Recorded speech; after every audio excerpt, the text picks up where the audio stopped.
a million drones show up on the west coast of California tomorrow morning. What do we do? So if you use a missile, $1 million cost to shoot down $1,000 or $10,000 drone or even $100,000 drone. You can't do that indefinitely. You can do that in small engagements, but if there's any kind of scaled war, you can't do that. This is why we've chosen laser systems to really work on. We destroy the drone, we cut off its rotor, we drill through the center of it, right? It is destroyed. It's not like interfered with electromagnetically. I remember saying to myself, if I do this thing, like if I do this startup, no matter what happens, I will get out there, I will fight to the death. If I lose at the end of the day, I can live with it.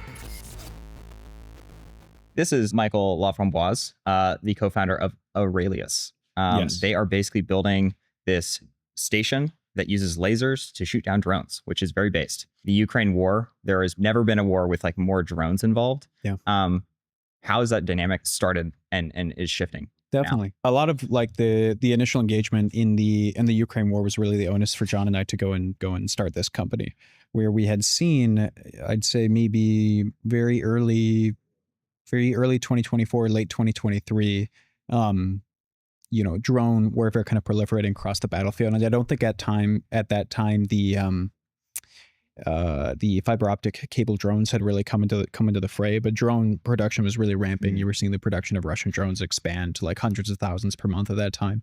And there were people that had been on it for years before that, but that was really the time when John and I were like, we really need to go and get into this, where we had seen on the battlefield, you're reading reports where like 60, 70, 80% of Ukrainian casualties are due to FPV drone strikes. And it looks like we are spending billions of dollars in missiles to shoot down, tens of thousands of dollars in drones.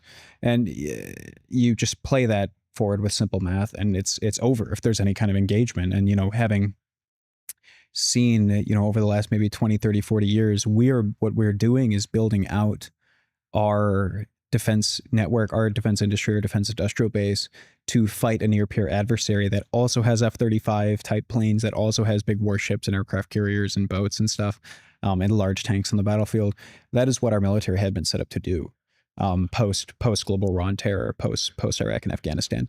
And so that is something that is extremely dangerous. And we had seen that we didn't, we'd kind of gotten a glimpse into what the future of warfare is going to look like, and we didn't really have an answer. And so that's a lot of that, kind of the surrounding topics are the reason why we came forward and started Aurelius. Yeah. And I think to put this in perspective, I was talking with Olaf Hitchwa from Neros, and he was saying that I believe China is producing something on the order of like 50 million drones a year, which is, to put it in perspective, I believe that the US last year produced less than like 100,000 or something on that order, so literally maybe 3 orders of magnitude more from China, and they're selling to both sides, which is a very difficult situation. Yeah, definitely. I think they make last time I checked, they make like 93, 94% of the world's drones. So it's just insane. Which is crazy.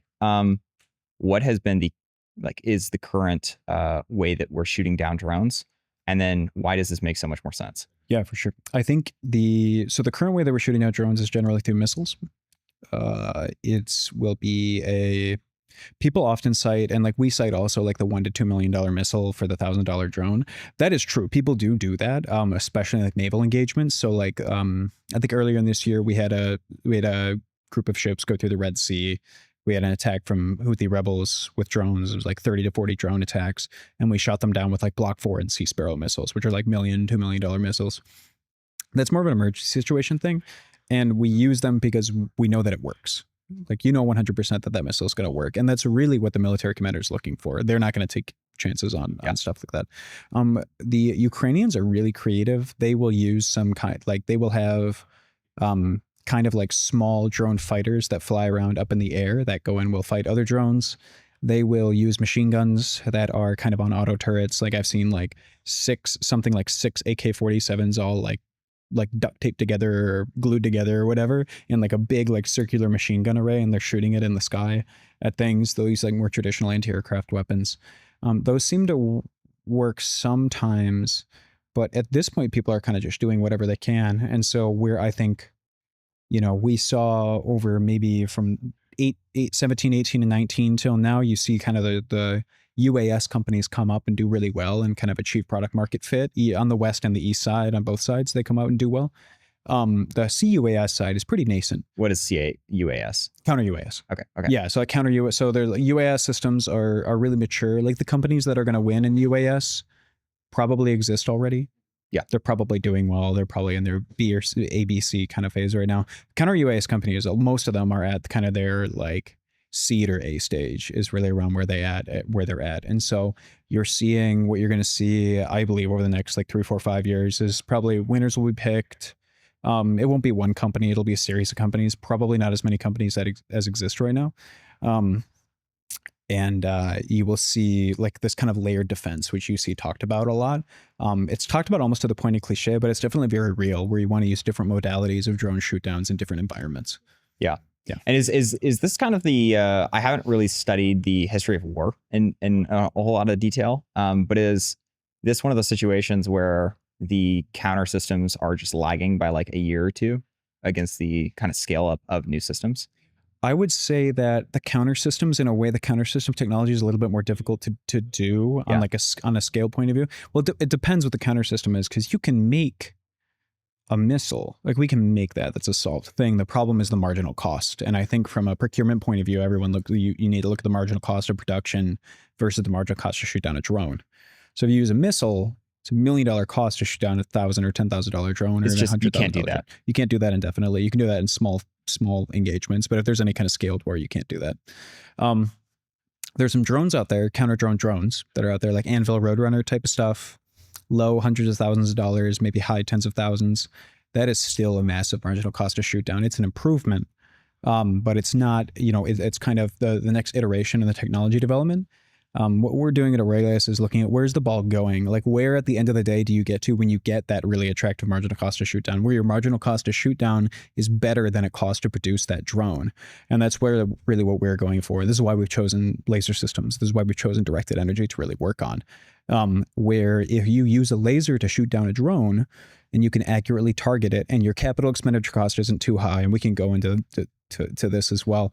But if your capital expenditure cost for your actual system is not too high, then you can deploy in mass these directed energy weapon systems for autonomous detect, track, defeat of drones, and you extract like a 10 cent to $1 marginal cost of shoot down, because it's just the electricity cost for the laser to be on. So when you like are going to deploy one of these systems into the field, how many drones do you expect one of these things to take down over the lifetime of the system? Of the lifetime of the system, I mean, we have the capacity to continue to repair them, and a non-zero amount of them will be like blown up. It's not like you have, basically what we look at is like, if you have an infinite, what we try to optimize for in terms of how many shoots you can get is like, if you have an infinite swarm, never ending swarm, it's got infinity drones in it, how many can it take down when the swarm approaches you, right? We think it's somewhere in the like 20, 30, 40, 50 kind of range, in the range that we're looking at for our system. That is like truly revolutionary for having basically zero meaningful marginal cost of defeat. But that's for one system. And what we develop is this system that interacts where the capital expenditure costs we want to be really revolutionarily cheap for a system like this. And then what you can do is you can go and distribute a series of them that operate in parallel, and they coordinate with each other and other detection and defeat systems that are in the area. So in the limit, like how many of these things would you have in, let's say you're trying to really lock down a position or something? How many would you have there? It depends on how hot the area is. Yeah. So it would be like, we work with our government partners to talk about like, when you deploy this at a static facility on, say, the border or something like that, how many drones do you expect in an incursion? Probably not that many. There'll probably be bigger ones. They're carrying supplies or information or doing observation, so that's less. If you were in a static base that's out forward deployed, probably a lot more. Yeah, right. I would imagine that this is a little bit difficult because there's this whole dynamic where people are like optimizing for the last threat or the last, disaster. If an earthquake happens, suddenly people are buying earthquake insurance and so on. And so until you see just like a large scale drone attack, I imagine it's a little bit difficult to get people to like buy in. Is that the case? Like, is the U.S. government supportive of kind of embracing stuff like this? Yeah, we've had a lot of people come out and be really, really helpful to us, especially in the Army and the Air Force side, where people are like, we are getting kind of inbound for people that are really interested in this, and also with international partners. People have been looking at directed energy for decades. Basically, every year the military will put $1 billion to $1.5 billion into it, trying to make it work, and nonstop. Doesn't matter how many projects fail or have failed in the past, they will keep doing it because of the what you get when it works at the end of the day, how meaningful it is when this goes and deploys at the end of the day.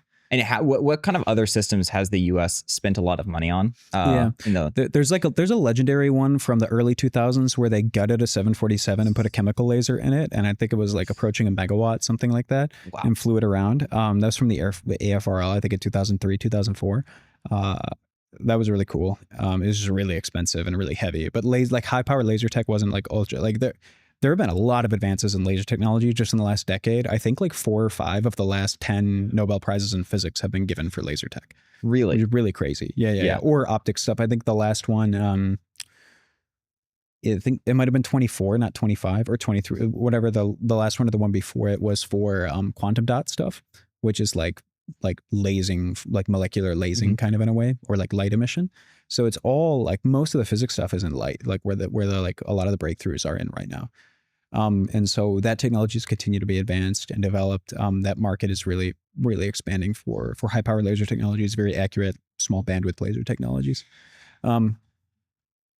So that, to get back on track, that 2004 giga laser system in a 747, we've expanded from there. And what we've done is people started to work on, like mid high power, like 40, 50, 60 kilowatt, like systems called Helios systems that are deployed on ships.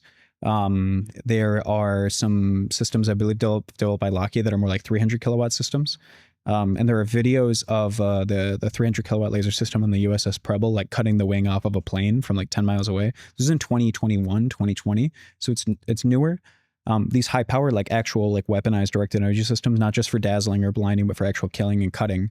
Though there are 8 of them deployed across, I think, a single class of ship. And that's the most successful, I think, of these laser weapon systems that have been deployed. They are like $80 million each. They are unbelievably expensive.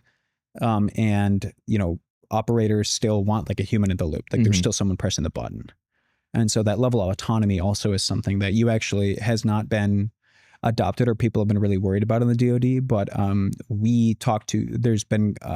there continues to be turnover in positions of leadership in the DoD and the Army, Navy, Air Force, and new people that have come in, new generals are like much more into the autonomy. Yeah, because they realize, they know, we do.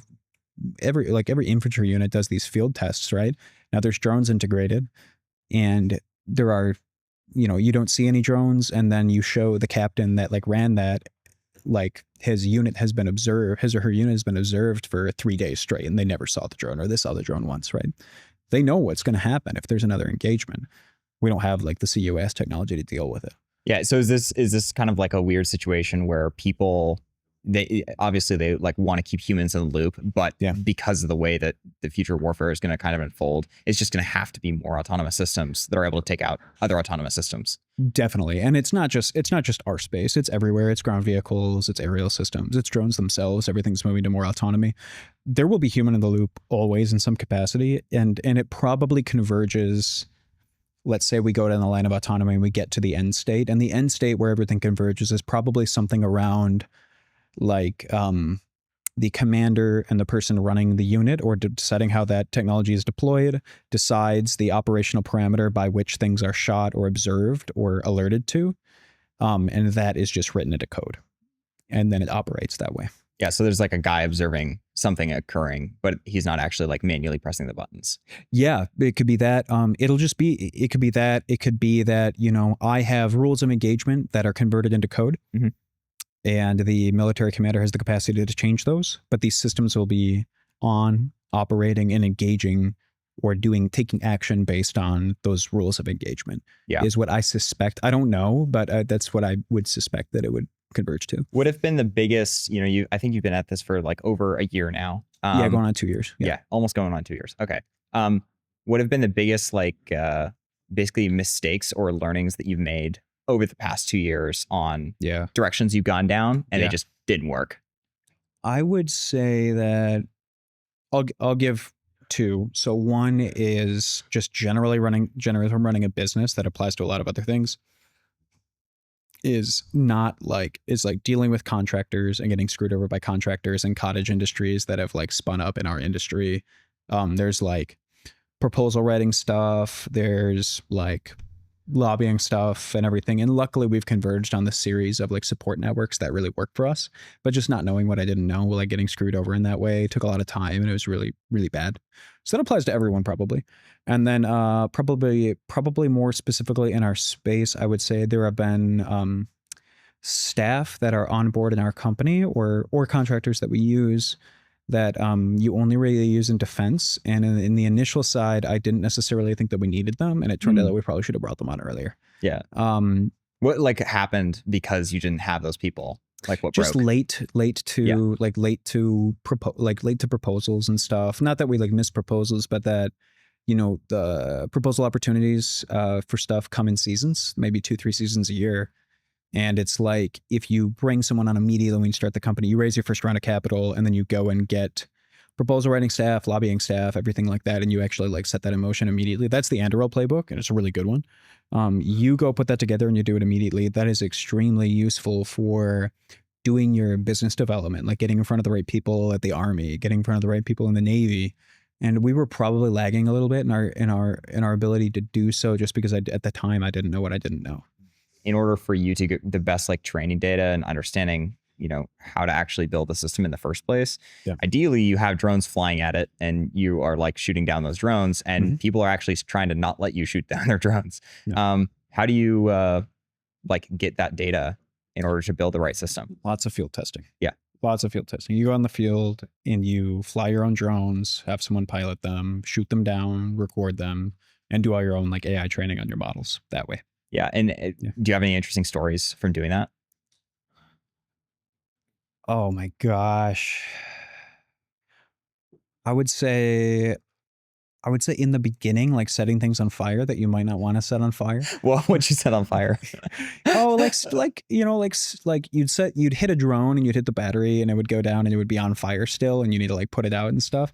Luckily, we shoot in areas that, you know, there's a very hot and dry season in California, and we have special places that we go that do not set on fire when we're there.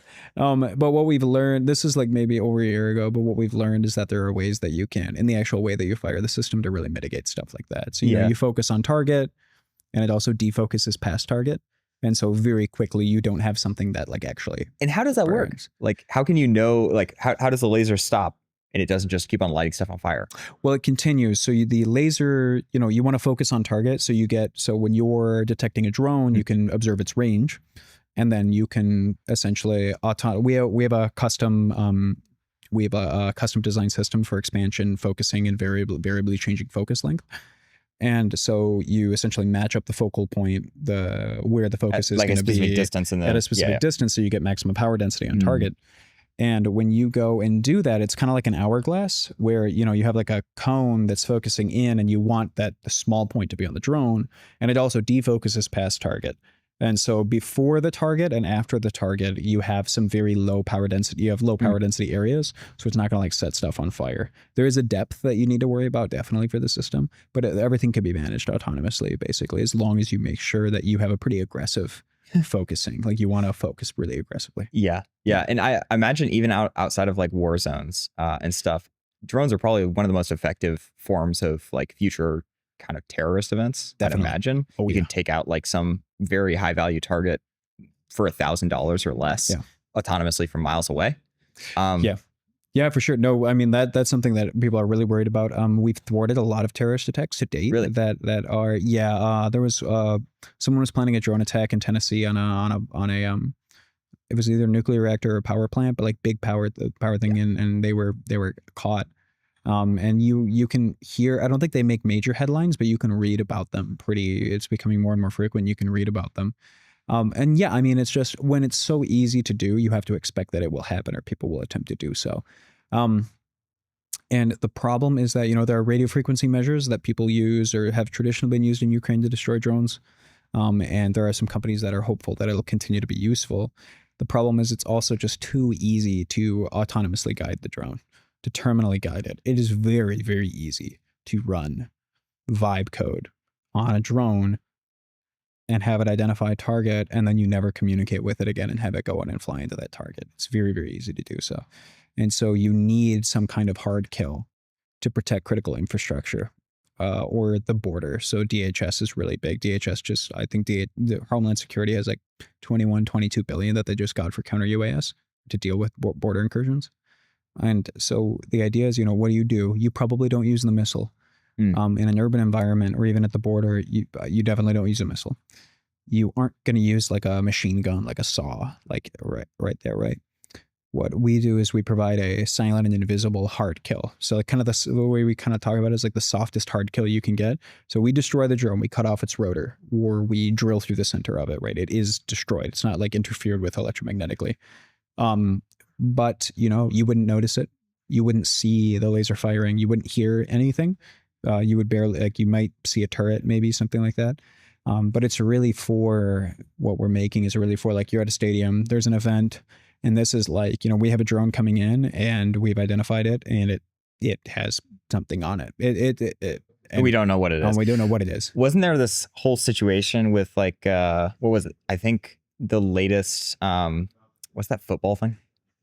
World Cup? Not the World Cup, but Super Bowl? Yeah, the Super Bowl. Football thing? Yeah, exactly. The Super Bowl. I'm not, I'm from Alaska. I don't know exactly about football. But weren't there like hundreds of drones? Yeah, there out there? Over 100. I don't think it was like 500, but I think it was over 100 from what I was reading. And no one was like detecting them or had any ability to counteract them. We could detect it, but no one could do anything about it. Like, you remember that drone incursion in New Jersey where I think that, so I think there were some drones, but I think it became a public hysteria thing. And then everyone else was sending up drones to see what the drones were about and people were freaking out about it. But no matter, like, one thing, like, everyone agreed that there's like a drone problem, and everyone also agrees that there was nothing we could have done about it. There's nothing we could have done about it if those were all weaponized drones. We couldn't have done anything about it. Like the systems weren't in place to stop them. There's nothing there. Like we're not like you want to see our last like oceanic border defense, you check out Fort Funston with the artillery emplacements from 1930. What? That's our board. Yeah. I mean, they're not operational. They're like, it's like a museum thing, but they're like built into the hillside to the north and south of San Francisco on the West Coast. Those like, that was like the last time that we did it. It was like 100 years ago that we were putting this. That's what kind of what Golden Dome is about. Yeah. It's how do we, it's very clear that like, the Chinese make like these millions and millions of drones per month, right? Tens of millions or 100 million per year. They're not all FPV drones. No. You can make drones that you can make like supersonic drones that are essentially like suicide aircraft that travel like thousands of miles an hour in the lower atmosphere or upper atmosphere. You can make underwater submarines that are ultra silent. They don't have people on board. They're totally autonomous, and you can just manufacture them at scale and go and do it, right? And you do one of these things where you basically just like program in exactly what you want it to do and then send it off and cut off all communication so no one can see it. And they're autonomous. They're totally dark. The ocean could be filled with them. We have no freaking idea, right? And so, and I just think people hear this and they're like, oh, like we want to go to war with China. Like no one wants to go to war with China. Ideally, the entirety of the like, we want to be competitive on an economic level and on a military level. Like you can't let your country like fall to second place, at least as far as the United States. No one wants to be to be very clear, no one wants to be in second place. Like no one likes the idea of another country being more powerful than them, right? But I think we need to have an answer, right? We need to be able to know that we can protect ourselves. And that's really what. And like at this time, we can't. There's just no detection capability. We don't have the ability to stop it. I mean, it's not like the systems that we have, like they work, just not at scale necessarily. Like if there are incursions, like we detect them. Like we have radars all over the place. We have a bunch of sensing systems in Alaska. We can detect missiles pretty well. I think it's like we could probably detect really well. I don't know what we would like. 1 million drones show up on the west coast of California tomorrow morning. What do we do? We don't have any systems. Yeah. What would we do? I mean, we'd start like shooting them. It's a little bit like we the just whole, wouldn't be able to. It's like the asteroid hurtling to Earth, and it's like, great, now we know that it's happening, and it's going to happen in like a month or two. But like, what do we do? We don't do anything about it. Yeah, or we don't have any ability to do anything about it. Yeah. Okay. Interesting. So when you think of like an adversary like China, I imagine that they're trying to be pretty quiet about whatever the hell they're building. I don't know. They market a lot. Really? Oh yeah. But for like these laser systems. or Oh, not for laser systems, yeah. for like drones and stuff. Okay. Yeah. Yeah. For them though, like when you're thinking about having like a superior technology capability, whatever, how are you thinking about that? Like Yeah. staying ahead of an entire country? Yeah, no, for sure. I think the thing with the laser system is the laser takes advantage of what makes the Chinese able to produce, or anyone really able to produce like a ton of these drones, is that the drones are generally really shitty and thin. They're made of not the best materials, because you don't want the FPV drone, or even the Group 2, like the small fixed wing. You don't want them to cost $100,000. That's the reason. That's the reason why you produce them at the scale that you do, and why you use them in the way that you do. And so what we do, you could spend a lot of money and stand up like a whole like industry to go and like defend drones against these laser systems. The drone would weigh a ton and be 100 to 1,000 times more expensive. And that's just functionally like impossible to actually manufacture at scale with like, yeah, you're just not at the dumping scale money that we're into the talking about. furnace. Yeah, and then if we make if because our system is out there to have a drone that has to go and is going to affect like change in the battlefield, like an enemy drone, for it to be effective, it has to cost like 250 grand or something. Then you can use the missiles on it. Yeah. Right. And then that drone is probably very built up, and it's more like a small helicopter of some kind, right? Or like a normal, like a Cessna sized plane. Right. And so that is really, really attractive, because right now we have systems that can deal with that. I'm not trying to go and take the Lockheed missile business, right? Whatever. What I'm trying to do is provide an answer to Group 1, Group 2 right now. When you're thinking, like when you wake up in the morning, what are the things that are kind of like the top priorities for you? Yeah, I think on like it's different, like strategically versus tactically. Like on a small scale level, I care a lot about hiring right now. We need to double the team like right now. Get really aggressive and go and what's your process for that? Like how are you finding great people? Oh, it depends on the role. So if you have like a really key hire that's like needs to like run your BD team or something, so that is like a very involved process. On the engineering side, my co-founder and I are engineers by trade. We've hired this team, just him and I have done it all for the engineering team to date. Wow. And the team is amazing. So we're just going to keep that process because it works, right? You keep a process, you just smash the button more, right? If it works. So that's what we'll do on that side. Yeah. I would be kind of curious to know like the history of lasers in general. Like even from initially creating a bunch of, what was it, like glasses or whatever to focus light to like burn ships. Right. Oh yeah, for sure. Well, I think our first product's called the Archimedes, the lightweight edge deployed weapon systems turret. That is called Archimedes after Archimedes of Syracuse, who was a Syracusan, like mathematician, polymath, engineer, very famous for a lot of stuff. In his old age, he was living in Syracuse, and the Roman Empire besieged his city and town, and the mayor, the king or whatever at the time, came to him and was like, I need your help to make like weapons of war, basically, to defend the city. And he's like 75 or something at the time. His like career's over. He's like an old dude. And he's like, all right, retirement job, let's go. So there's 2 or 3 things that he made. The famous one that people constantly talk about is the lever, Archimedes lever, where like, give me a lever long enough and I can lift the world. I forgot the actual phrase, but so the legend is he kind of made this lever on the top of the city wall and was flipping ships in the bay, shoot a harpoon into the ship, and then you can, with a small amount of weight on a very long lever, you can flip something much heavier on the other end. The other one is he put a series of mirrors around the bay and focused sunlight, a series of them onto the same spot in a ship, and burned it, and would burn the ships down. You can do that. People have recreated it. The historical legitimacy of if he did it at that time is kind of contested, but basically it's the first directed energy weapon, the first one. And so that's our first one. And so we've gone out and named it that, continue forward.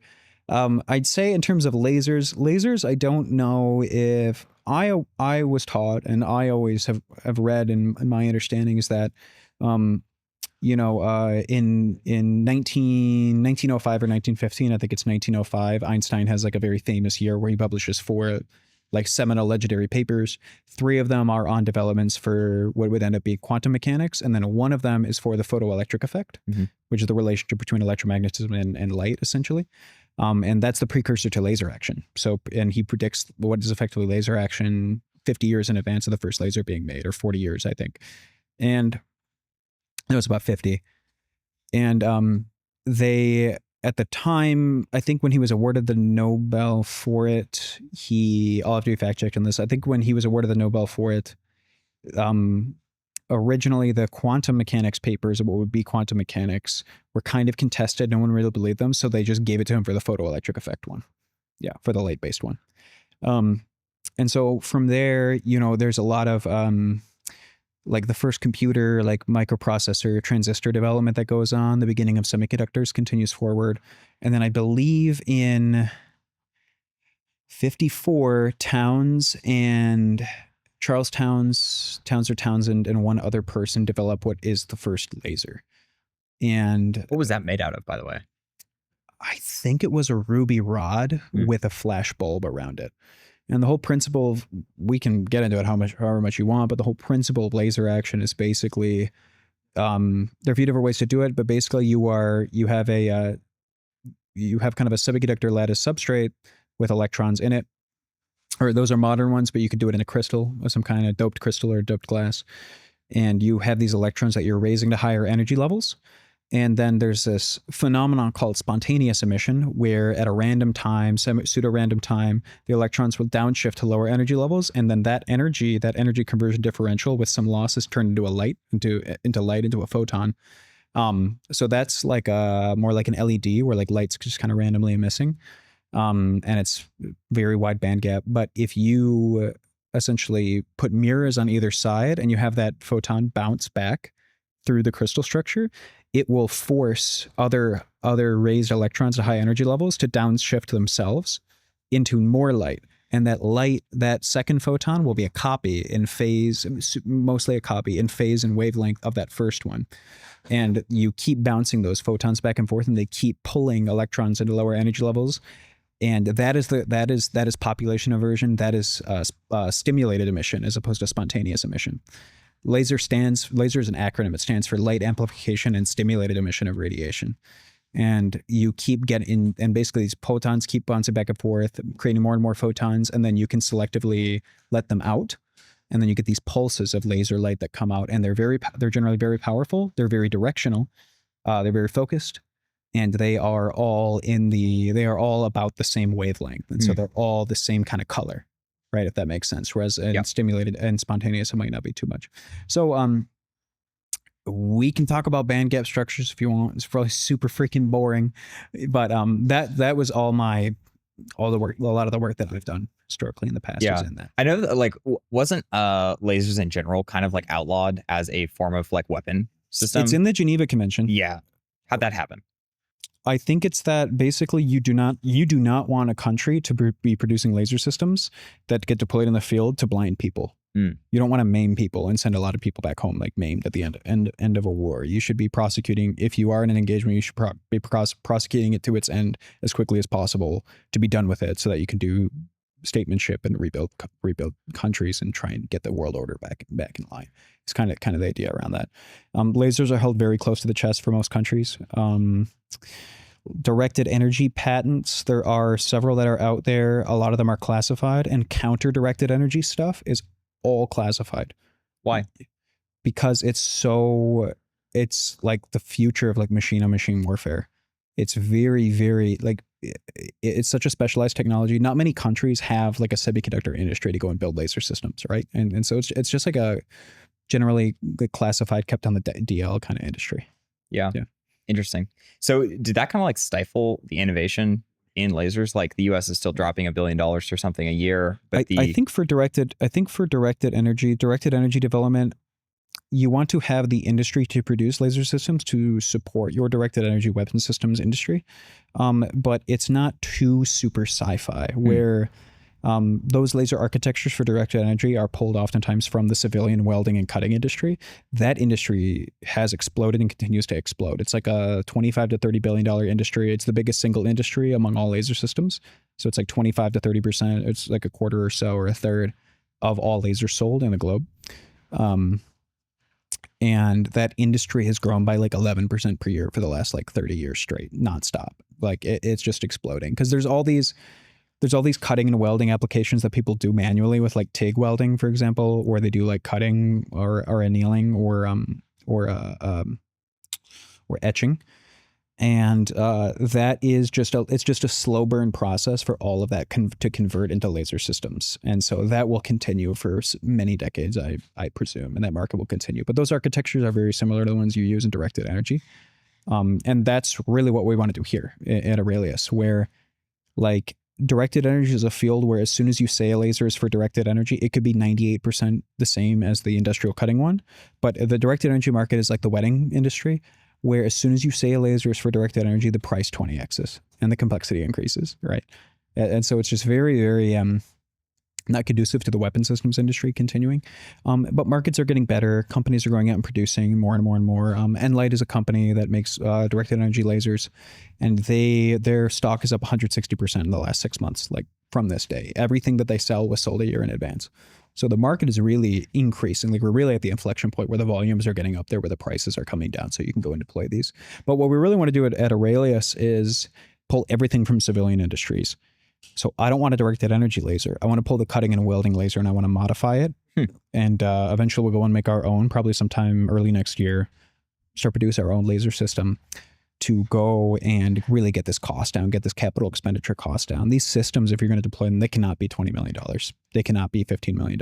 They have to be like one or less. They have to be what do you think the like idiot index on this is? So for like a normal, SpaceX rocket or whatever, when he's going out, Elon's going out and initially thinking about just buying a rocket, he's looking at the numbers and he's like, well, the actual metal and materials that goes into this thing is roughly 1/100th the cost of the output product. How is that similar in, lasers? I don't know if it's 100. I think that laser industry it's very similar to, and its roots and the unit economics that affect the laser industry are very similar to the general semiconductor industry, where, when you make a chip, the price of it is not necessarily the actual price that goes into it. You're amortizing the cost of your $1 billion ASML machine. And that story is kind of similar in the laser, actually making a laser. It's not as bad though. It's not like a $1 billion machine or like a $100 million machine. It's you're talking about, you said like on the order of like 10 million something. Yeah, right? You're talking about tens of millions of dollars in capital expenditure, probably total, to go and produce your own laser system, soup to nuts. It depends on the laser. We're talking about for Aurelius is a very, very specific type of laser, generally used in industrial cutting and fiber welding. But it is, there are other types of lasers, like a semiconductor diode laser. That is much more like doing an ASML machine type process. And generally what you'll do when you go and make your own diode lasers, you will buy substrates from TSMC. Because they're very, very similar. So like a transistor PN junction, like or the semiconductor substrates that you're doing to make like compute chips, there's a ton of processes that continue to build up its sophistication. And then as you build up the product on the production line, the possibility of things that could be in the future kind of narrows. Closer to the beginning, it could also be a laser. And so you take them, and so those lines are made in mass, the gallium arsenide, and even gallium phosphate, like semiconductor substrates, and you distribute them and use them in different industries. There are not many laser producers in the United States, or US laser producers. There's a Coherent. I used to work at Coherent, which is like the big laser, like the big American laser multinational. Enlight is a smaller company than Coherent, but they're very specifically in the directed energy space. So they will produce. IPG is a Russian company with an American carve out, and they kind of produce in that space as well. Trump is a German company with an American carve out, and there are a few of these companies that do that. But there are not that many. And there are like 12 Chinese fiber laser companies that produce at 1/100th the cost, and they produce at like a scale and a delivery time that is absolutely insane. Yeah. And when you're thinking like, there's this thing on the wall that even says, every day that we kind of delay is people are dying. Yeah. And I'm kind of wondering, for your scale up and going from like one system in the field or whatever to like thousands or whatever, how do you kind of get that to happen as fast as possible? Yeah, for sure. I think that you want to strike a partnership with a laser producer or go and do it yourself. And this is kind of the make versus buy question that a lot of people have in their various industries. You talked about Elon doing the make versus buy question. He's very much on the make side in a lot of cases. There's a lot of things that we don't want to go and produce. We have a bunch of sensors that we use in different modalities. Like I'm not going to go make, we don't necessarily use all these, but like I wouldn't go make a lidar. I wouldn't go Yep. make a radar. I wouldn't go make a camera. That's insane. I wouldn't go do that. And the prices are down. It's basically, you look at like you were just talking, you were talking about like looking at the BOM cost and what you think the capital expenditure is to go make that system. And if you're getting totally freaking gouged, you should go do it yourself if you think you can do it. That's one answer. The other thing is it so important that you have control over that supply chain that you want to go and make it? And maybe the dollar question doesn't even, maybe it's break even or something, or it's really close. And you're kind of deciding, you're like, how much control do I want to have over this? Is there any like specific part of this that there's like an extremely long lead time or something that you maybe don't necessarily want to make in-house, but you kind of have to in order to scale the way that you want to? Yeah, definitely. I think the laser. Yeah. I think the laser for sure. I think we'll go out here soon to go and produce our own. We'll start to make prototypes. I think that's extremely important for us. And I think it's extremely important for the country. We're getting a lot of like congressional interest and support in the idea of going and like producing more fiber lasers here. That market is exploding. The Chinese are really destroying us.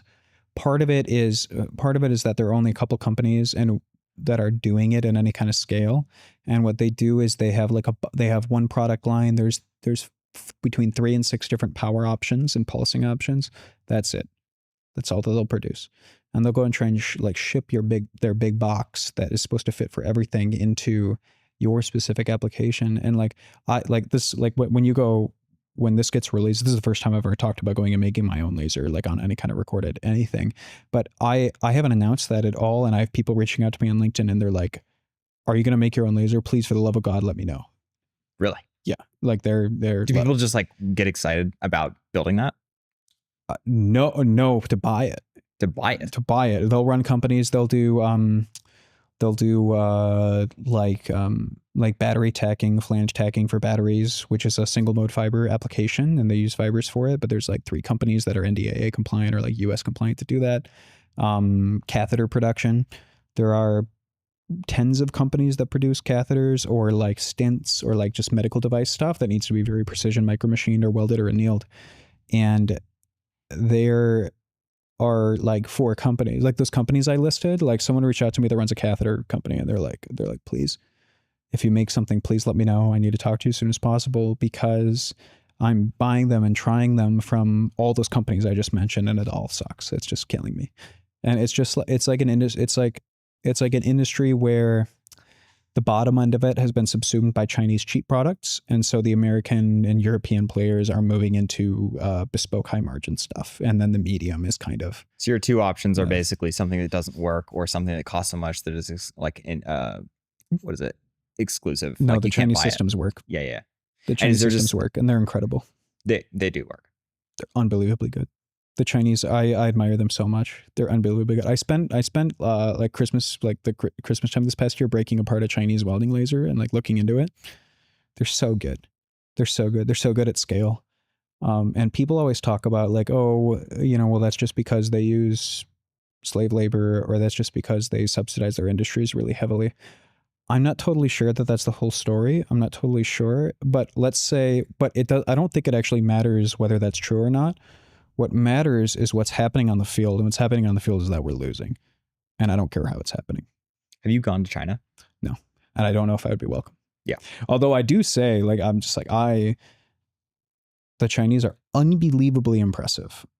Anytime like new products come out, especially high-tech stuff, they're unbelievably good. When I was growing up, a lot of people used to say like, oh, cheap Chinese and like crappy, but now it's really just cheap Chinese. They're just producing great stuff. They just produce great stuff at scale. They're incredible. They're incredible. They're so good. They're so good. What are you going to try to kind of copy from like a company building perspective? What are the biggest things that you're kind of thinking about and trying to adopt personally? Yeah, I think the thing that Chinese companies don't do that a lot of American companies do is virtue signaling. So like getting really into like the social war stuff. I don't want any part of that in any way. All I care about is making this and winning. Yeah. Okay. Yeah. I don't care about either side. I don't care about being super anti virtue signal either. I just think that I notice it in these American companies, and I just don't want to be involved. Yeah. So when you're thinking about building out, the production of your own lasers, are you going to do that? I imagine that you have to do that in the US. Yeah. Yeah. How does that work? Detroit. Detroit. Yeah. I mean, I saw that you like were interested in working in Detroit. Definitely. We have, well, my co-founder and I are from Detroit Metro. We hired our first Detroit employee. So we have a kind of like a sales office there. We will go to scaled production in that area. Probably it's still, a lot of it is still up in the air because we haven't kind of planted down, but the Michigan kind of like the state and the state and the federal level really seem to want to play ball. We're still looking at other areas like a little bit, but I think it's looking like Detroit. But I think that it's just one of these places. There are probably 6 or 7 locales in the country that are like this, where it's like really good at manufacturing, a very large, experienced talent base. Labor prices are not extremely expensive. There are cheaper places, but it's fine. Major international airport that's like within 20 minutes of anything that you want to get to around there. So a lot of these things come together. Center of the country, you can get anywhere from it fairly easily. Like it's a 6-hour flight from here to DC, right? Which is horrible, or 5.5. So that's bad. Yeah. So all these things kind of come together where you want to be. And again, there are a few areas that are like this that we're looking at, but Detroit just works. Detroit seems to be playing ball the most, or like Michigan. Yeah. In general. Yeah. I know that like long term, we are going to be sending millions and millions of satellites into orbit. And I imagine, one of the things that you were talking about when we were just talking at a party a few days ago was basically lasering down satellites in space. Yes. This is a few products down the road, but basically we have a whole roadmap where we make the counter group 1, group 2 product. We deliver it at scale.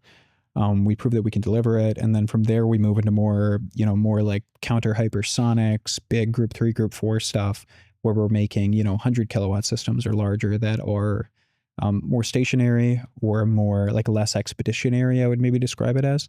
But they're really for like, like we don't compete with anyone on this product that we're making right now, really. But on this one, I used to work I used to work at a big laser company. I worked in research and development, and then I worked in sales in the company, and I worked on a series of projects. Some of what I worked on was in directed energy and engineering and in sales. And, you'd work with the primes in some of these like bigger systems. And I think from that experience, I see a lot of ways that we can make them better. And I think what we do, but to make a product that sells for like tens of millions of dollars, you need to, it's very hard to go and like jumpstart that from the beginning. So if I was to write like a Tesla master plan type thing that you go and publish, there's A, B, C, D, E, group 1, group 2, counter turret, small expeditionary, move into larger systems for counter hypersonic ballistic missiles. Would those still be ground stations that are just like, yeah. Or on ships, something like that. Okay. We move up the stack. And then eventually the way we become $1 trillion company is you make like kind of like Death Stars in orbit, where, like think like we're talking about the $1 million or $2 million missile to shoot down a drone on Earth. What does a missile like that cost to destroy a satellite in orbit? 50 million, 70 million? I don't know. Probably somewhere around there. I don't even know. I have no information on what we would even do in that situation. But you look at it from first principles, from a physics perspective. The same marginal cost equation applies in orbit as well, where there are 10,000 Russian satellites in orbit, or 20,000 or something. It's probably like 7 years from now, something like this. And you're tasked with having a deterrent to make sure to try and deter these fields of engagement. And do you want a bunch of missiles that you're going to run out of, or you're going to bankrupt yourself making them to destroy? What is $50 million times 10,000 cost? Yeah, it just doesn't work. Right. Or even times 100,000. Yeah. It just doesn't work. So you have these stations or things in orbit that are, they're creating ammunition from their solar panels. You don't have to put missiles up there in them. You don't have to put ammunition up in them. They're creating ammunition from their solar panels.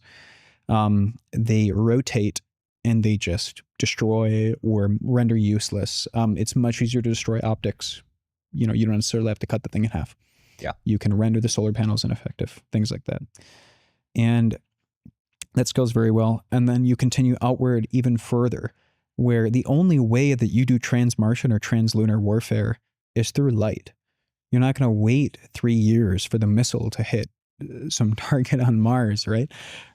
And it's not instantaneous. It'll take a couple minutes, but it's literally 3 million meters per second is your effect hit. And so we extract a lot of value on that at a relatively shorter range on Earth, all the way up through the stack. And so that's the roadmap. That's the roadmap, baby. That's where we're Yeah. going. And so when you're thinking about that, like what is, I think it's kind of one of those things where you have to plan for the short term. And, obviously it takes a little while to build Death Stars in orbit. And so how are you thinking, this is like probably a 20 plus year kind of vision? I think it's more. Is it less? I think it's less. I think it's less because the need is there. Huh.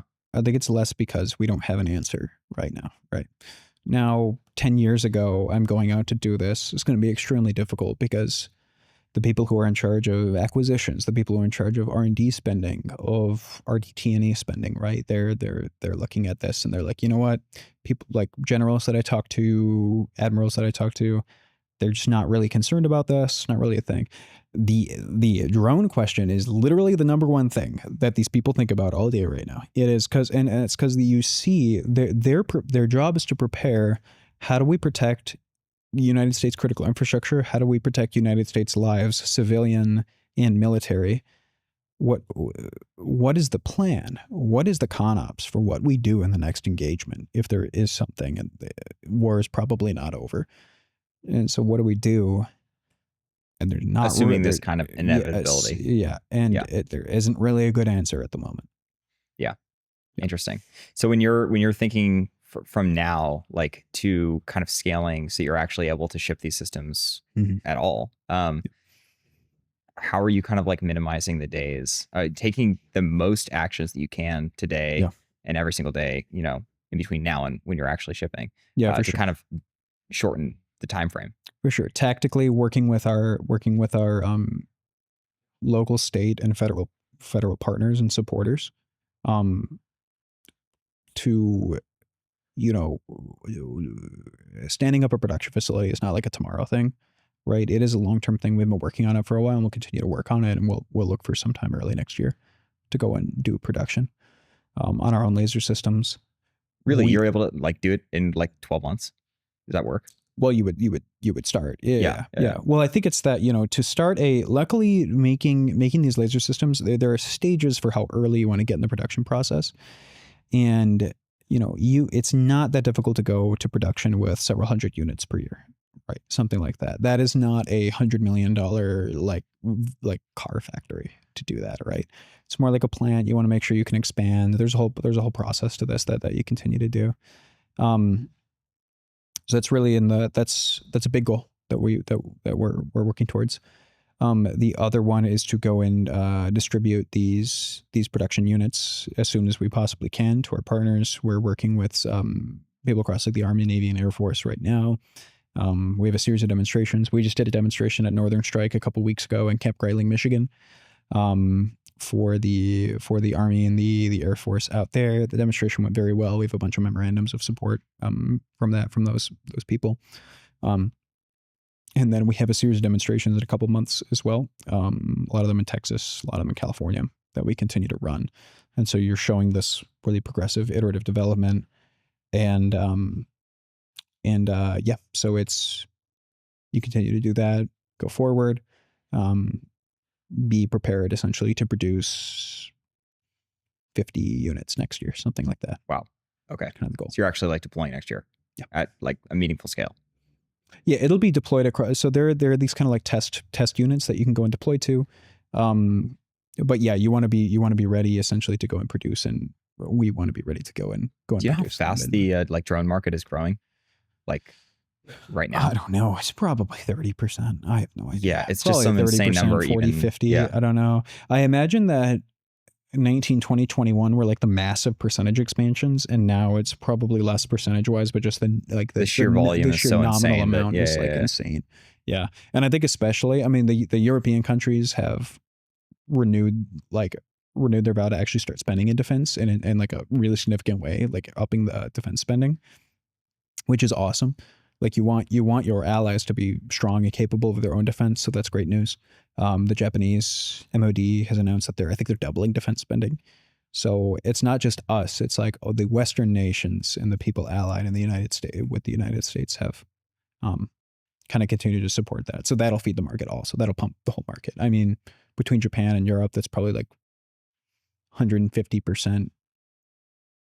So it's probably like us and Europe is double Yeah. It's probably about the same amount total between all the countries. And then Japan adds maybe another 30, 40, 50% on. And so like the spending is really increasing as well. What is the thing that kind of keeps you up the most at night? This is like this year, 2026 is like probably the year that like you start to see who is going to go and deploy at scale in CUAS. It's probably the year where you can kind of start to pick like what's going to happen in over the next like 2, 3, 4 years. And you know, people like the rules for government acquisition have totally fallen down. Like government sales is not necessarily like a 2, 3 year long sales cycle right now. The administration has opened up the aperture. The entirety of the acquisition pipeline is being reworked at the moment, especially for UAS and counter UAS. And so like this is the year to get ultra aggressive, really, really aggressive on the market with the projects that you're doing, who you're going to go to, who you're going to try and sell to, and who you're going to try and assist. From a strategic level, that's what I really think about. I'd say this is in our first 2 years or so, you know, our first year was more about proving the technical risk, which I think we've done sufficiently. I'm not worried about it. Like our demos work. Yeah, they work in the way that we want them to. So that was probably our first year. And we were, you know, we wanted to make sure that we weren't just burning money in ways that we didn't necessarily need to. Now we know the playbook and what we need to do, and we just need to execute on it. So now it's all about like getting really aggressive, especially we just had our raise announcement. We raised that round a couple months ago, but we just announced it today when you're in here. So that's really cool. And so now basically just all I think about like, how do we get more aggressive at this point? Yeah. What does that actually look like right now? Yeah, I'd say it gets really aggressive. It's really aggressive about how many contracts you're applying to, what you're applying to do in those proposals as well. Team size, where you know, we need to double our engineering team. We're hiring a bunch. We just have more people join this week. We'll have more join next week. We continue to do that to increase the technical loading and the capacity to do multiple evolutions, multiple demonstrations at the same time. The capacity to go and produce against the units that we want to produce against in this upcoming year. Yeah. And so that's, I'd say it's about team size increase, getting more aggressive in contract proposals. Cause at this point there are like CUAS proposals that open up unannounced and they close 10 days later. And this is like light speed. Yeah. Yeah. Light speed.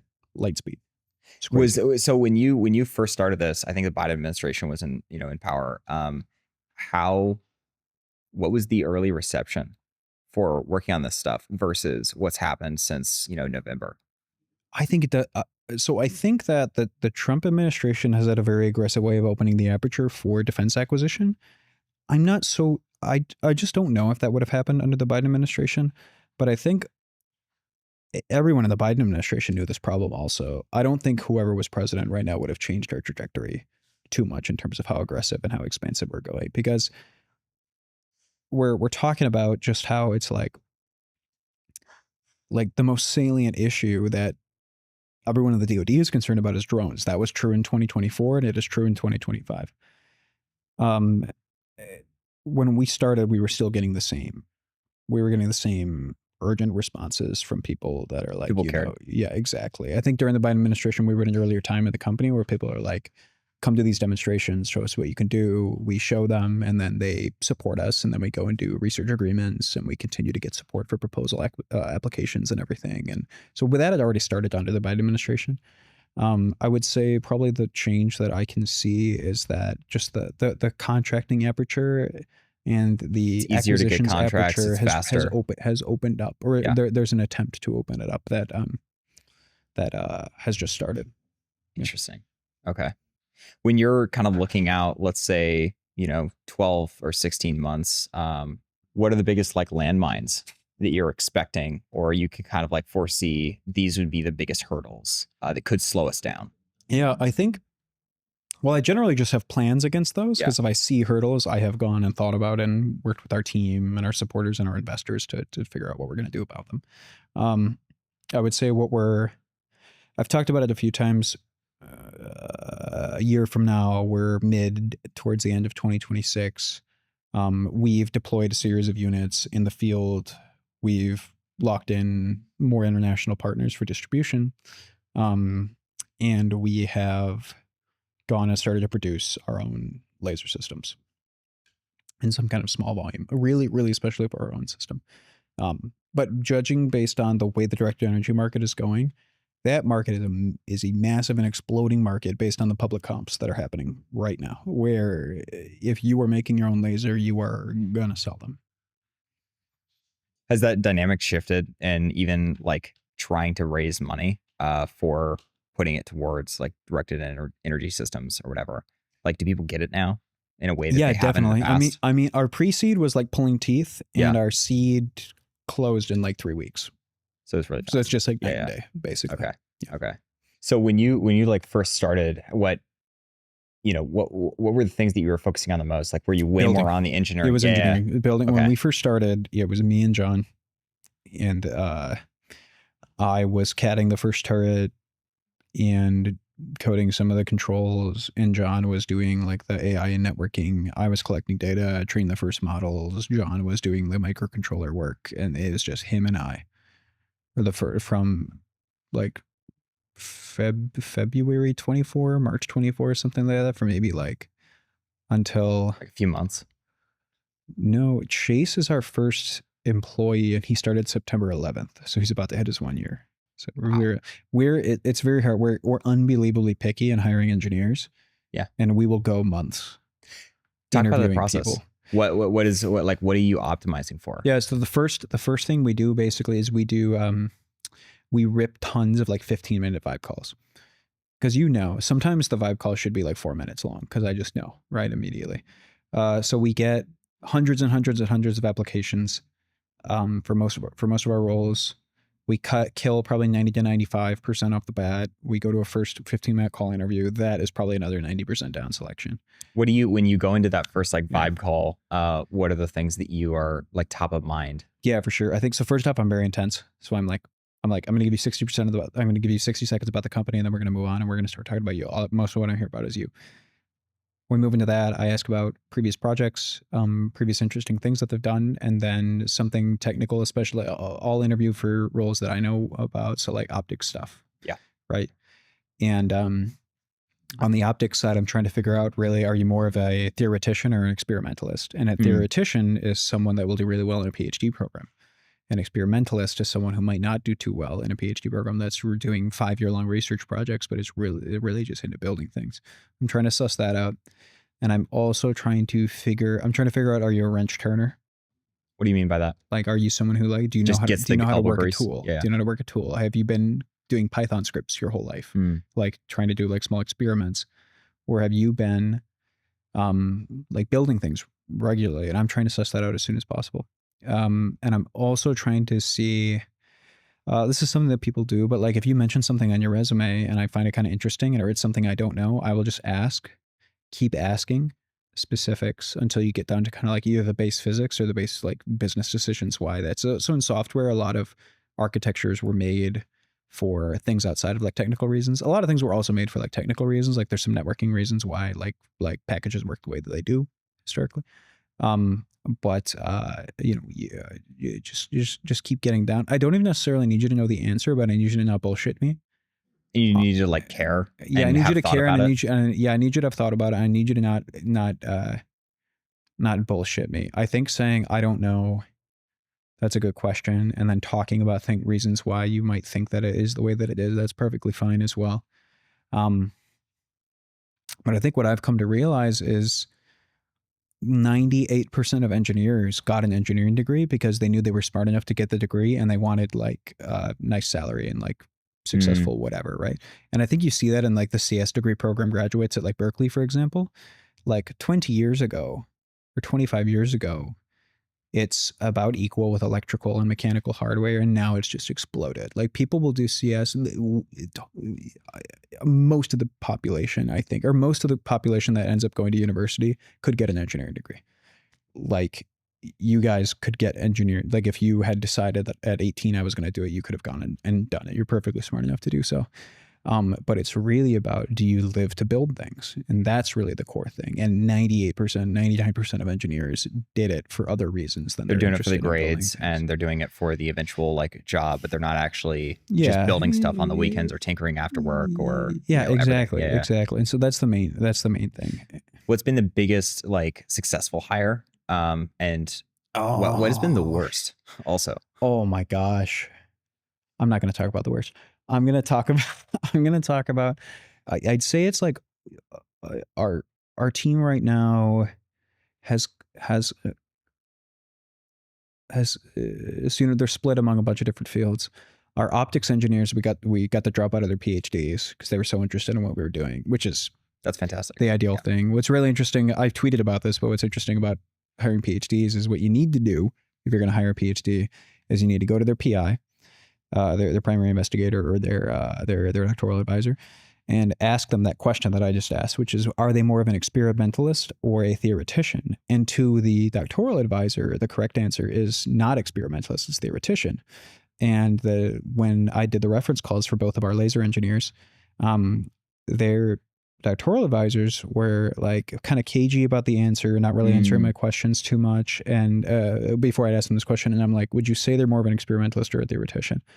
And I'm like, and they're like, like they're more experimentalists than theoreticians. And for like, and I'm like, okay, that's the correct, and I'm like, that's exactly what I'm looking for. And they're like, oh, okay, that's awesome. They're going to be incredible because you need, it's just such a, I dropped out of my PhD. It's just a very different type of skill set to be. And there are PhDs that go and they can convert, and then they go and do really well in private industry, and they're able to get really hands-on and stuff. Yep. There are tons of PhD founders that do super well, and they're technical founders, so that's not an issue. But I think you just need to make sure that they're that kind of person. And so it's kind of like the revealed counter answer that they don't want to give me is the one that I want. And so so they're actually like optimizing for the exact opposite. Yes. And so they think that the answer that you actually want is the thing that will kind of disqualify them from the role. Yeah, okay. Exactly. Yeah. So it's good. So when they're like, oh, no, I'm like, just tell me just tell me, because this is what I want. Yeah. So that's for PhDs. Yeah. For yourself personally, like on working on this stuff, when you were a kid, what were the things that you were most like fascinated by, and the different directions, all those experiments that you want other people to have done? What did you do? I found my love for engineering when I was like 20, I would say. I was not this kid that was like doing stuff. I wasn't like coding when I was 11 or something. I mean, my co-founder and I my co-founder and I went to high school together. We met when we were 14 in a coding class, like high school. He didn't like me originally, but so and now we're early 30s. So we've been together for more than half our lives. And we've done a bunch of projects together. But like growing up in, like I grew up in Metro Detroit. When I was very young, my father passed away. My mother was pretty troubled, I would say. And so I spent a lot of my time alone. I started working when I was 11. What was your first job? I was a paperboy for Livonia, Observer, and Eccentric. Interesting. It was awesome. It was sick. Although like you have to deliver papers early in the morning 2 or 3 times a week, and it's like January, it's like -5. So I have like a red wagon. I felt that coming from Alaska. I felt that. Yeah. It's colder in Alaska for sure. But like, once it's under 0, it's cold. Yeah, it's cold. And I'm like 11. I probably weigh like 80 pounds, and I'm like freezing cold, and I'm like dragging a red wagon, delivering papers and stuff. My grandfather helped set up that job for me. Like that's what I was doing when I was a kid. Like I was like trying to, like I didn't have like the technology. My parents weren't like engineers. Like my dad didn't graduate high school, I don't think. My mom graduated high school, but like that's it. And so it's like, that is, the path wasn't laid out. The path was not laid out. Yeah. And so I barely graduated high school. I had like a 2.02. They like sent me a letter that like I was not going to graduate basically. And so I took a bunch of choir classes, got A's, and then just. What was the reasoning? Cause like typically when I meet someone that didn't, personally myself, I don't know how I graduated. Somehow I did. I genuinely don't know how. I wasn't interested at all in the stuff that I was learning, but I was interested personally learning stuff just through audiobooks or like interviews. What were you interested in high school? Was it just like business and making money and like doing work, or what? No, I was a loser. I was a total loser. I was like not. What do you mean by that? I like was not particularly interested in anything. I would say when I was a kid, up until I was like maybe 12, 13, I was like interested in like reading books and stuff. But I grew up I was suspended every year in school from when I was 6 to when I was like 13 for fighting. So I was like, I wasn't really bullied, but I was like a super aggressive freak. So like I didn't really have many friends, and I also wasn't like, I wasn't bullied. I also didn't have many friends, so I was like alone most of the time. Do you feel like you were kind of fighting against the world? I don't know.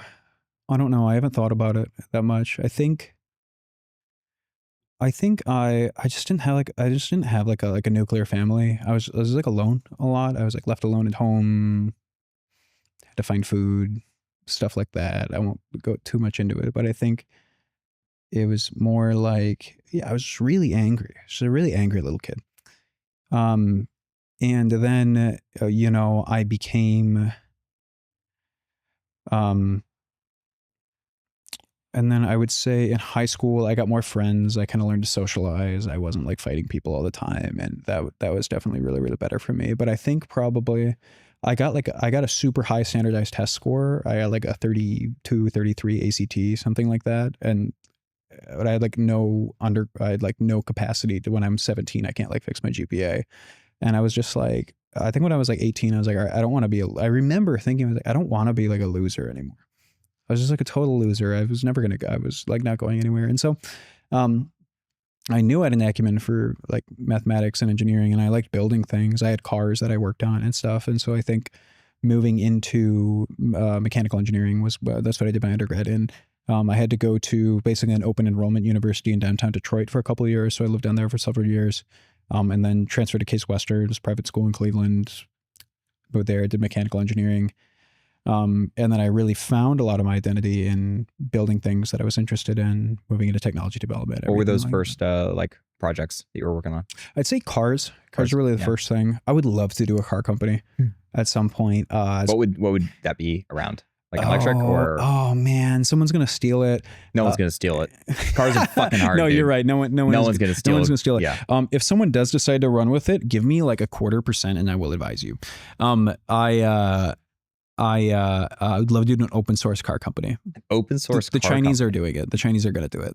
Almost certainly. Which Chinese company is doing that right now? I think it's like a startup. I've heard like rumblings of it. But in the Chinese government lays out 5-year plans for things, and they're very public, and they actually execute on them. You can actually see publicly what China is going to focus on industrially for their provinces and their country. And one of the things in the latest one is open source stuff, hardware, everything. So open source hardware has been a business model that people have been trying to do here in the city for a little bit. Generally for consumer devices is what we've seen it in. But open source car company, here's the idea. You take like the skateboard EV platform, you go, this is what you do, okay? You say that you're going to take a skateboard EV platform, you run Android on it. You run a phone OS on the thing, okay? And you go find like whatever, like famous, like Shelby, or I think Shelby's dead, but some of these like a super famous like supercar designer, and you get them on board, and you can make them an advisor or a co-founder ideally, and you say, we're going to make beautiful 3D printed shells for them. And then you go and you open source everything. There are tons. And the thing is like CS people and software engineers are so involved in open source, and that's a market. It's kind of hard to get good people to be on your open source project. Like CAD stuff, like mechanical engineers or electrical engineers or power electronics engineers do not have that opportunity historically. And so if you make an open source project, and people love cars, and if you make it really sexy, then you can get definitely like American or European or best talent or whoever. You can get really good talent to get on it and stuff, right? And so that's a great Y Combinator application company. Make me an advisor. I worked on vehicle design in undergrad. I went to Chrysler. My first job was at Chrysler in the auto industry. I worked in manufacturing planning and part design and everything. I can help you if someone does it. So that's my pitch. But so I worked in the auto industry as a mechanical engineer for a couple of years in Detroit. I actually went to officer candidate school in the Navy right out of undergrad. I didn't really apply to jobs. I wanted to be a fighter pilot. I went to flight school. I got medically disqualified from flight school. Why? I have a low red blood cell count. They think I might be anemic, but I'm like close to it. I don't know, but I power lift. I got a 3-plate bench. I run marathons. I have no physical issues. I'm just white as hell, and I have low red blood cell count. So they should have accepted me, and I fought it. But but the rules are the rules. I think. What was that experience like? You're trying. Oh, horrible. It was like it was like the first. That was another thing. That was like the first time I felt like I had like a mission for something, I would say. Did you have this for like an extended period of time, like over a year? You're like, this is the thing that I'm going to go after. It was probably, I'd say, my sophomore year of undergrad. I was like, I'm going to do this for maybe 2 years and then graduate and then go and do it. And that's another like 3, 4, 5 months. And so suddenly you've spent like multiple years on this. You're really trying, and it just got kind of like rug pulled on you at the last moment that you didn't realize that you like would automatically be disqualified from this. Totally. Mm-hmm. Wow. Yeah. So, but I left. Joined the auto industry. That industry sucks. Our like Ford and Chrysler and General Motors cannot compete with not only with Tesla, but with like the Chinese in terms of their like capacity to produce and innovate. Yeah. It's really horrible. The Detroit auto industry is like, that was 2018. It's been 7 years. So maybe it's kind of wild. Like even outside of, if you look at like the Chinese car companies, I remember Elon in one interview, he was kind of like laughing at BYD's car. I think this was maybe like 2015, 2016. Mm-hmm. And then a few years later, he again got interviewed and they were talking about BYD's car. And he was like, oh no, they've become very serious. Like their cars are beautiful. They're extremely performant. And they're doing that at manufacturing at scale. I think faster, like scaled production of any like auto ever. They're insane. Xiaomi was a phone company, and in 3 years they stood up a car production facility. Yeah. They make 1,000 a day. I don't know. So they produce our factories at Chrysler. I think some of the Jeep factories, the ones that sell really well, they would produce 400,000 vehicles a year. So Xiaomi makes a fully scaled production factory in 3 years. We could never do that. We couldn't do that right now. I remember, I think Bill Gurley said this on a podcast a couple of days ago, where he's basically like, we talked earlier about like there's all these reasons. There's this like American cope about why the Chinese are able to do it. So it's no longer that the Chinese products are bad. It's that they're bad. Is that they're good, but for some cheating type reason. Yeah. And more or less, maybe that's true. Maybe I don't think the slave labor thing is necessarily a thing. Well, now it's just like all automatic factories. Like automated factories. Yeah. I think it's also like subsidies might be true, but we subsidize our own industries. We subsidize the car companies all the time. Like this is not like an argument. But like, let's say just if you give Chrysler or they're now Stellantis, or you give General Motors or one of these companies, and you give them I'm stealing this from Bill Gurley, but you give them unlimited subsidies on the magnitude that you give like the Chinese companies. They couldn't execute. They're not going to do it.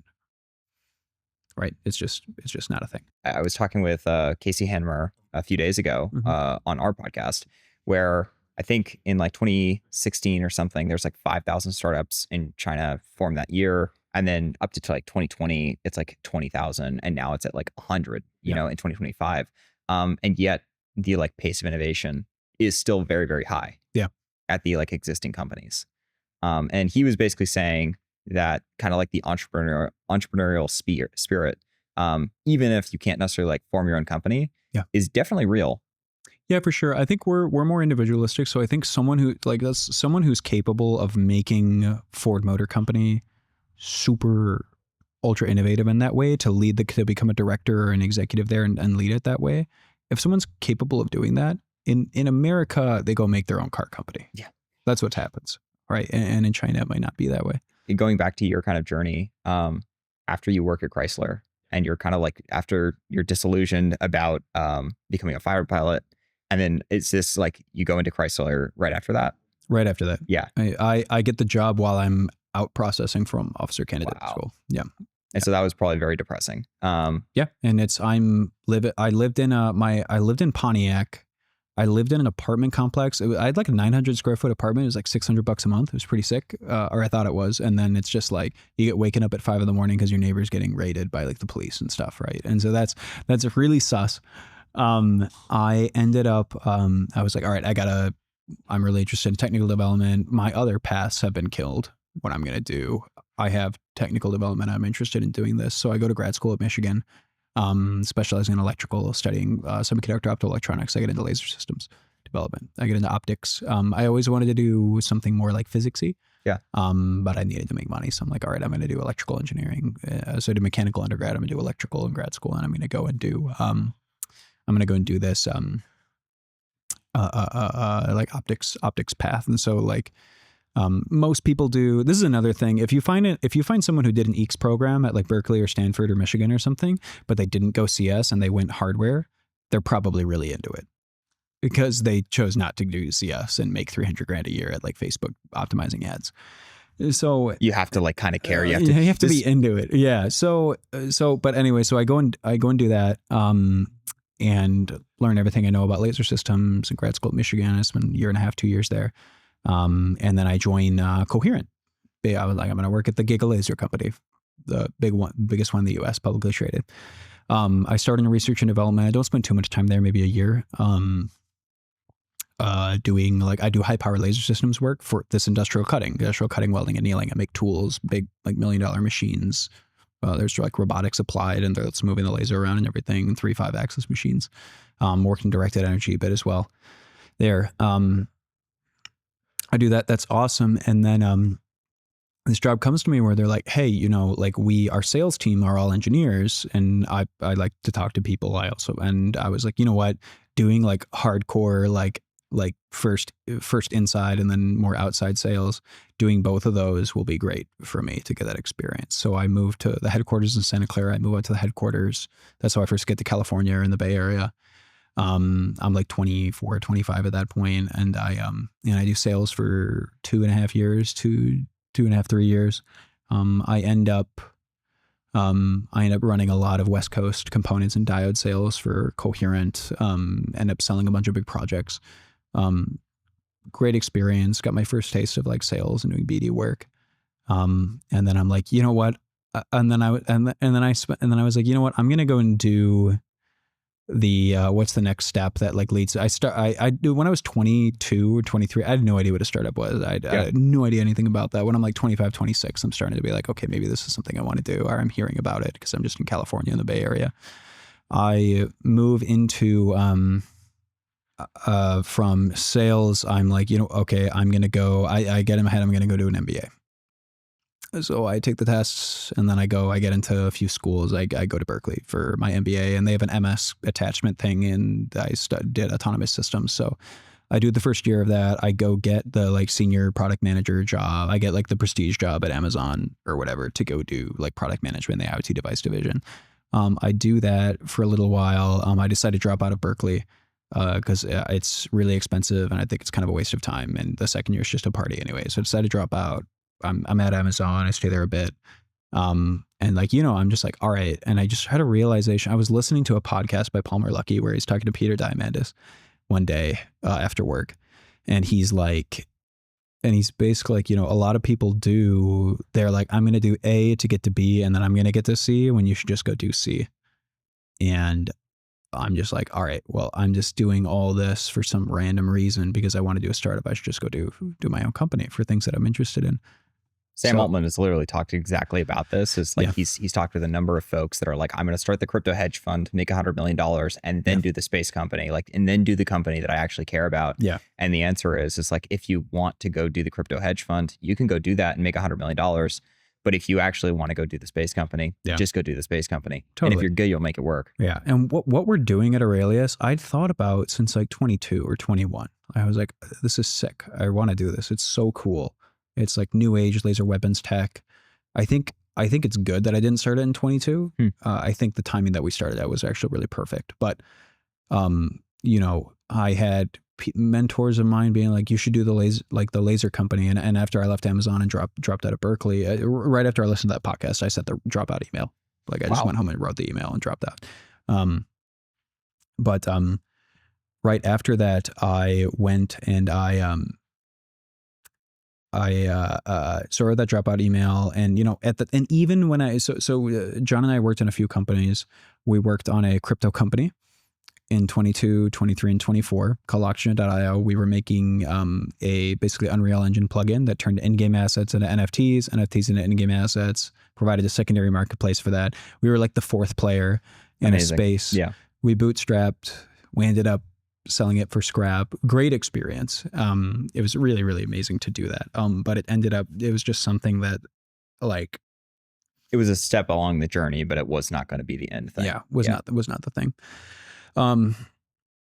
I became even more interested in light, in photonics, the study of light. I started my PhD at Columbia University, specializing in semiconductor optoelectronics and optical device physics. So like not just like studying the physics of light, but devices and how do you manipulate light. I did that for about a year, and basically at the end of that year, it was like very early 2024. And I was like, this is, and for a year or 2 years, the mentors in my life and people that I know were like, you should start this laser weapons company. You should do it. This is something that you were really made to do. And finally I was just like, all right, I'm dropping out of I'm dropping out of this other program to go and do this company. And John and I had worked on these projects before together. There's no one else that I would trust to go and do this with me. And at the beginning, I kind of had to yoink him, and I was like, "We need to do this." And he's like, "Dude, I just moved to SF. I have a job." And I'm like, "Dude, let's do it." And we started to work on it, and then eventually we got funded to do it, and that was really when it's like, "All right, let's." Have you? So this is super interesting. Have you had any other moments? You talked about like Palmer Luckey. You're watching this video, and you've kind of been thinking about things in the background, and then you decide after watching that video to just make a radical decision, which a lot of people like just never do. They never kind of take the leap and decide to just make a call on like sending the email, writing this email, sending it out, saying I'm done. Has there been any other moments in your life where you kind of made a very big judgment call? I mean, you've thought about it probably in the back of your mind a lot, and then suddenly there's some inflection point and you just go do it. I'd say when I was like 10, 11, 12 or something, and like, we basically get a letter in the mail, or I think the police might have come, like letting us know that my dad passed away, and stuff like that. And it's like, I'm like a kid, but I remember being like, I am not going to lose. And I don't even know if I could like describe it even more than that. And like, I became really into going to the library, reading about personal finance. I'm like 12. I know I need to get a job. You don't know exactly what winning looks like, but you're definitely not going to be counted out immediately. And I was like 11 or 12. And so that's a little bit more amorphous. But then again, I remember when I'm somewhere in that phase of my life where I'm like trying to figure out my path, where I've gone from engineering to sales to product in some capacity. And I'm looking for, what is next. I remember like saying to myself, I can, like, if I do this thing, like if I do this startup, like no matter what happens, like I will get out there, I will fight to the death. And if I lose at the end of the day, I can live with it. But at least you tried. Happens. At least you like went for it. Yeah, exactly. Yeah. And so I have, passed up on a lot of opportunities to make a bunch of money to go and do this. Right. And so that's really what I thought about at the time and what I think about now. Yeah. I've thought about this like a lot recently on, I think a lot of people, especially in hardware, are more like there's a much higher percentage of kind of like missionary people, even on the employment side, simply because the same type of person that could go into, build a hardware company or work on hardware has the same amount of brain capacity to go make huge amounts of money in software or AI, at least short term. And they have to actually love the game if they're going to do it. Yeah, for sure.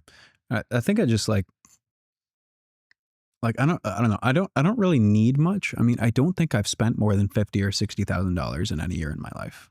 like to date, even like living in San Francisco. Like I just don't really like buy things. I don't need too much stuff. Like, and so I'm kind of like, what am I gonna, like, so much of my life, especially at the beginning, was like, how do I, when I was graduating from undergrad, when I had my mechanical engineering degree, I was like, okay, all I had thought about up until that point was like, how do I make enough money where I am not like beholden to someone else's. Well, I think it's more like how am I able to provide for my family in a way that like there were a couple times when I just like ate coffee grounds for a meal when I was a kid, like shit like that. Like, and so when you come from that, it's very much like everything is so easy is the wrong term. Like things are hard, but like put into context. Yeah, it's just so put into context. Like I don't have to care about stuff like that. Like I have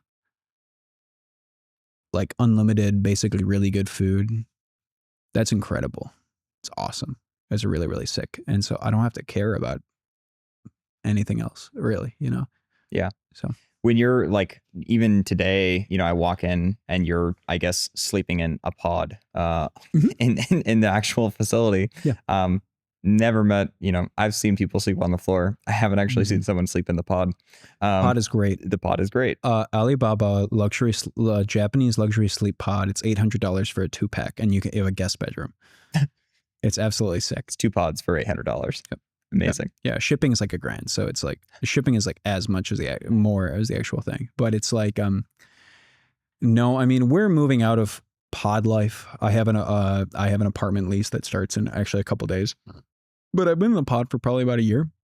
And is it just kind of like minimizing cognitive load, where if you really just want to be focusing on the company, you don't want to be focusing on like figuring out housing, figuring out cars. Think about this shows how freaking lazy I am. Like in San Francisco, there's a multi-interview process for an apartment. You have to like interview. It's like as hard as like getting like a freaking FANG job. And so it's easier to do. I can just buy the pod, set it up, and I can just sleep in the pod. Not worry about it. Eats the bugs. Yeah. And not worry about it. So that's good. I think we're very much past the point where I should be doing this. So I have an apartment now, and this will go away like this week. But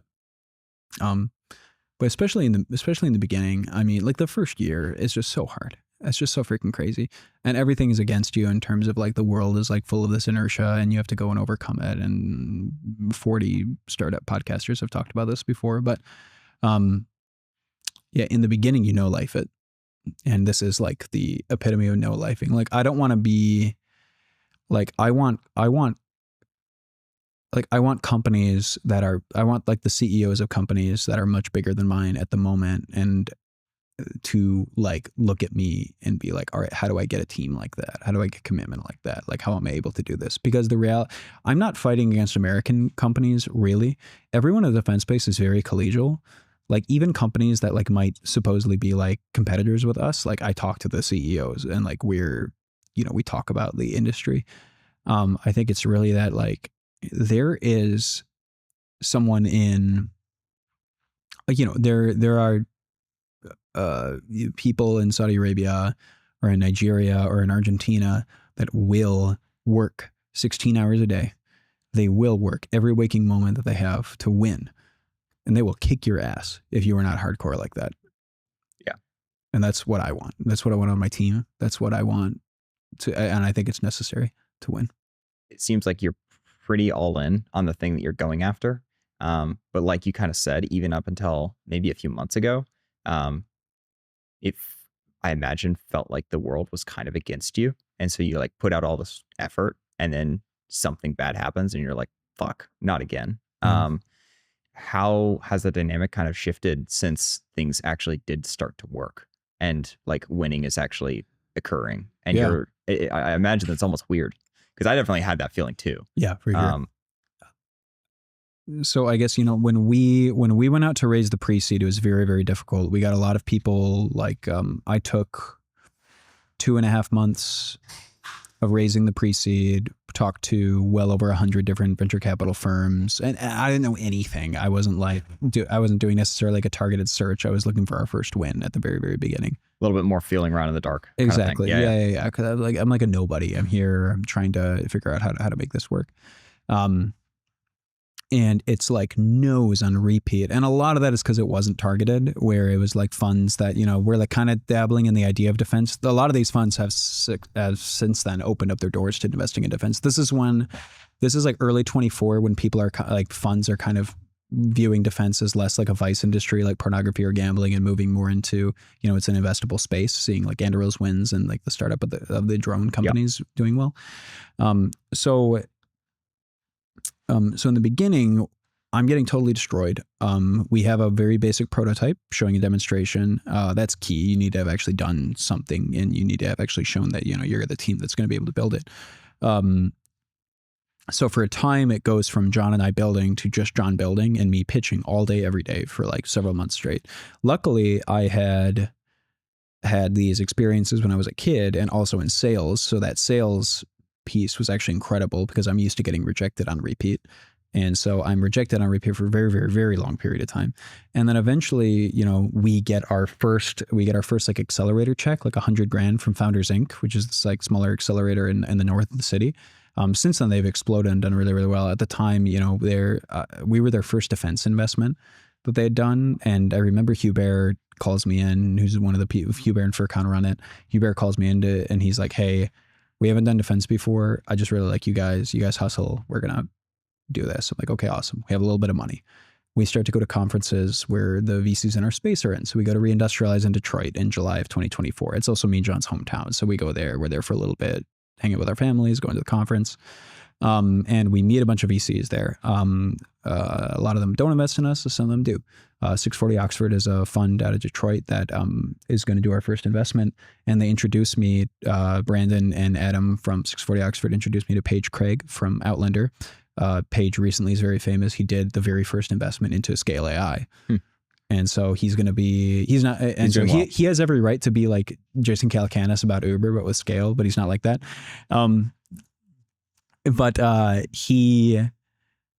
We have set up a 30-minute meeting in the cafe there at Reindustrialize, and it ends up being like an hour and a half. And like 4 days later, we have a term sheet, and then everything else closes. Like once you have like half your round closed and you have a lead, the dynamic completely changes. It's done. Like a week later, the whole thing's done basically.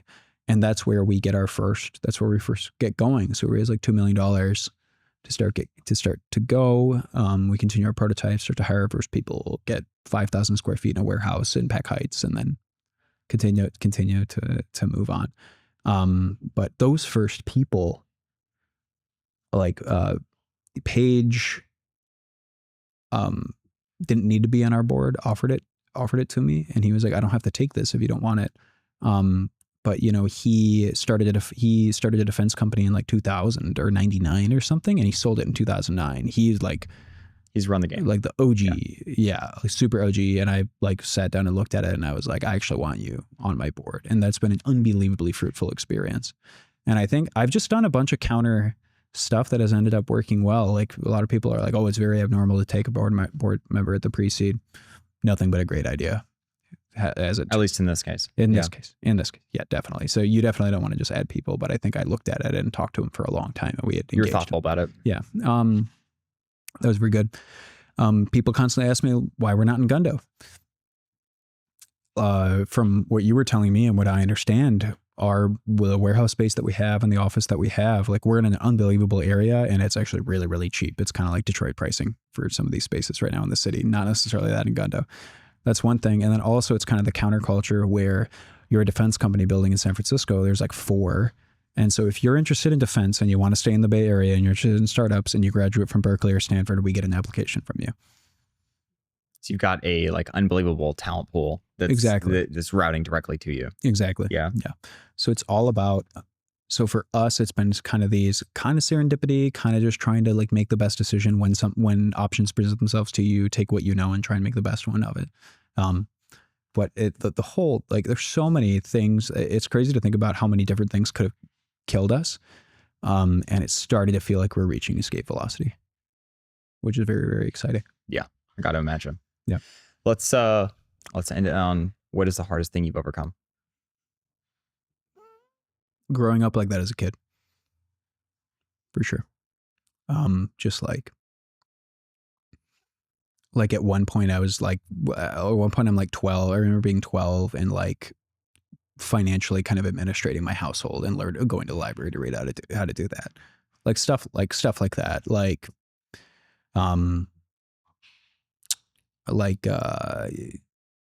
not having like a normal family to like as a support network. Yeah, to like have like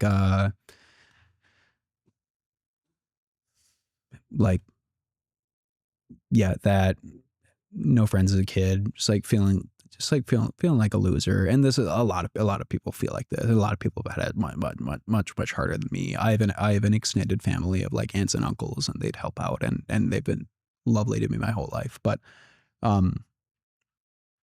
being like that, you're just like an outsider and a weirdo, and I definitely have a chip on my shoulder that I'll carry with me my whole life. And it might be why my companies do well. Yeah, it's kind of funny, like when people say like, oh man, you're hustling and you're making, I assume kind of making things happen, that most people are thinking outside the box, figuring things out, all this stuff. Mm-hmm. And it's kind of like, well, yeah, that's how, you grew up. Yeah, I think about, I love listening to podcasts, and I've definitely heard of this on a podcast. I can't quite put it, maybe but like the kind of like superpower framework. Yeah. Where people are like some people have like, some of it harkens back to like a biblical thing where like people are giving gifts and stuff. But it's more like a technocracy, like new age thing where people talk about like superpowers that people have. Some people have like 0, some people have 1, 2, 3. You got to have probably at least 1. Ideally, maybe you have 2 or 3. I think about like Steve Simone from Allen Control Systems. He has at least 1 superpower that I've identified as superpower, is like marketing and maybe sales. He's a monster fundraiser. He's really good at what he does. I talked to him about it. I think mine is basically that I'm just unkillable. I'm like a cockroach.